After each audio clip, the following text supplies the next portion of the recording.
For today's lesson, we are going to do a review of two-step equations here first, and then we're going to move on to multi-step equations. So when we have to solve for a variable, remember that we have to put our wall up in the equal sign to split up the two sides. And we want to solve for k, so we have to work on the left-hand side where the k is. And we have a -9 that needs to go away first. So the opposite of -9 is add 9. So the -9 and the +9 cancel out, and 6k are left on that side. And then -15 plus 9 would be a -6 left over. And then one more step, we need to get rid of the 6 in front of the k. It's multiplication, so I have to divide by 6 on both sides. So the 6's cancel, we have k left. -6 divided by 6 is -1. If we slide over here, make our upside down t through that equal sign. On the right hand side, we have the variable m that we have to solve for. And so to start off with, we have to get rid of that plus 32. So I'm going to minus 32 from both sides. And 17 minus 32 is 15. Bring down the equal sign. The 32's cancel, and we have -5m left. One more step, we have to divide by that -5. Remember, we're not going to add that 5 because that -5 is actually being multiplied by the m here. And -15 divided by a -5 is a +3. And the 5's cancel here, and we have m. Ooh.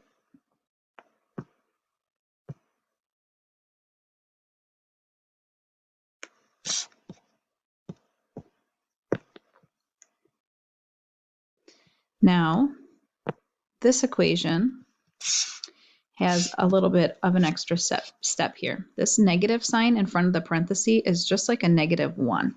So what we have to do is distribute that first. So we're going to have 1, and then -1 times 2z would be -2z. And -1 times a -4 would be a +4. And then we can combine like terms. The 1 and the 4 can go together. That makes 5, and then we have minus 2z, and we have 8 on this side.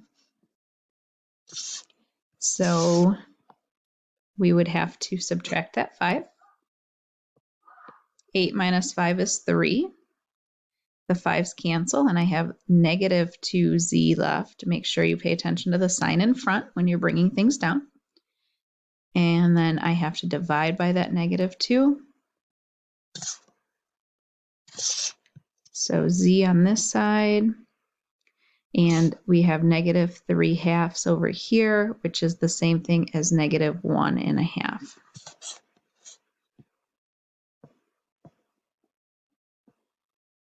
For this one, I have 1/2 outside of parentheses, so we have to distribute that 1/2. So 1/2 times -m would be -1/2m. And 1/2 times a -1 is going to be a -1/2. Equals 8. So our first step in solving would be to add a 1/2. So we have 8 and 1/2 equals -1/2m. And then for our last step, we have to divide by -1/2 to cancel that out. And remember, dividing with fractions is keep, change, flip. So I have this division problem right here with fractions. I'm going to make that 8.5 improper. So 2 times 8 is 16 plus 1 is 17. So that's really 17 over 2. And we're dividing it, so we keep the 17 over 2. We change the division to multiplication. And then we flip that second fraction so that -1/2 is now going to be -2 over 1. And I can reduce the 2's, divide everything by 2 there. They're 1's. And then I multiply across the top. I have 17 times a -1, which would be -17. And then 1 times 1 is 1. And -17 over 1 is -17. and m is left on that side.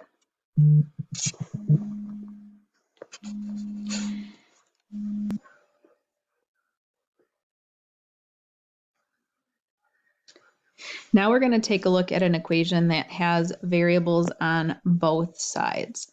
So you still are going to use the upside down t, and you have to get the variables on the same side. And I always say to move the smaller number. So for instance, this one has 13b on the left and 1b on the right. So I'm going to move the 1b because it's a smaller number. And in doing so, what's going to happen is you're just going to alleviate working with some extra negatives. Because a lot of times when we have negative signs, we sometimes forget to carry them over when we need to, and that results in the wrong answer. So I always suggest moving the smaller letter first.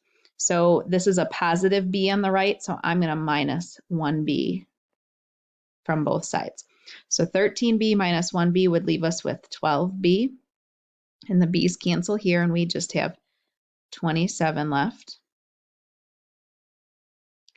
And then we're going to divide both sides by 12.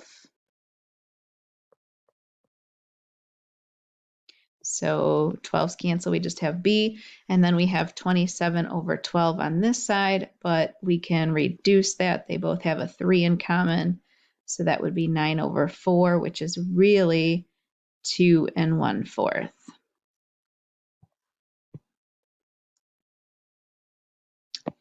Again, this one, there's nothing to simplify on the left side and nothing to simplify on the right side together. But I do have variables on both sides. So we want to move the smaller one, which I have a negative 2n. So I'm going to add 2n to both sides. And notice how I'm lining them up with what I'm adding them to. It's a good organizational piece there so you don't get messed up. Bring down the negative 3 that's left over. 6n plus 2n is 8n. And then we have this plus 21. Then we can minus 21 from both sides. So I have 8n equals negative 24. And then we have to get rid of that 8, so we're going to divide by 8. And negative 24 divided by 8 would be a negative 3. On this example, before I noticed that we have the variable p on both sides, but before I can move one, I have to do this distribution. We have to simplify on this side. So 3 times 2p is really 6p, and 3 times negative 5 is negative 15. And then there's nothing on the left-hand side that can be combined together, so we just copy that down. Now, first step is to move one of those variables so that they're on the same side. So 2 is smaller, so it's positive right now. I'm going to minus 2p from both sides. And that's a negative 9 that's going to be carried down. So again, be careful on those signs. 6 minus 2 would be 4p minus 15. Then we have to get rid of the number by itself. So we're going to add 15 since that's a minus 15. And when I have negative 9 plus 15, that's 6. And just the 4p left here on this side. Divide both sides by 4.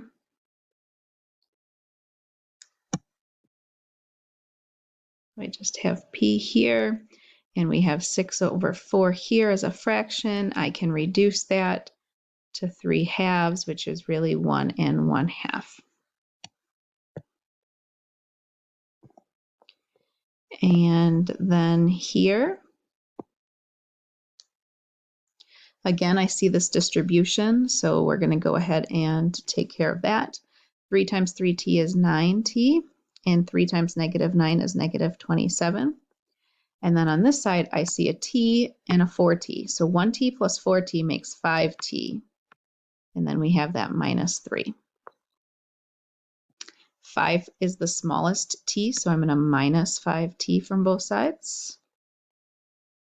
So I have negative 3 here. 9 minus 5 is 4t minus 27. We're going to add 27 to both sides. 27 and a -3 would make 24, and 4t left on this side. And then we have to divide because they're multiplying up there. So just leaves t here. 24 divided by 4 would be 6.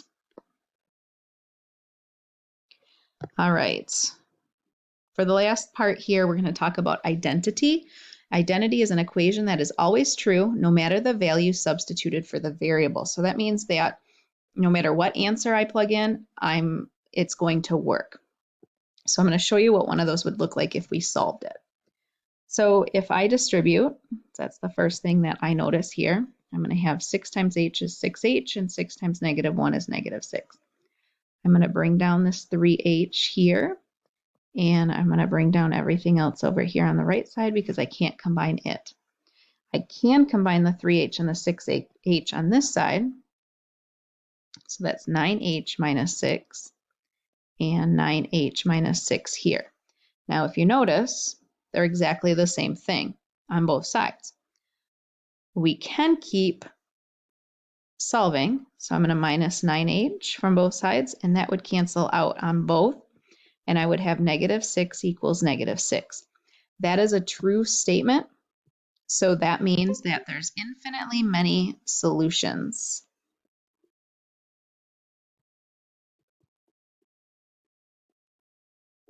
And what that means is no matter what I pick, it will work in the equation. There is no number that won't work. All right, for this one, on the left-hand side, I can combine the 4n and the -5n, which would be -1n, and then we have a -3. And on this side, I can combine the 6 and the +4 to make 10, and we have a -n left over. So I'm going to add n to both sides, and that would cancel out the n's on both, and I would be left with -3 equals 10.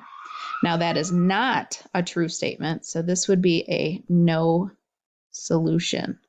There is not a number that I can plug in to both sides to make that true.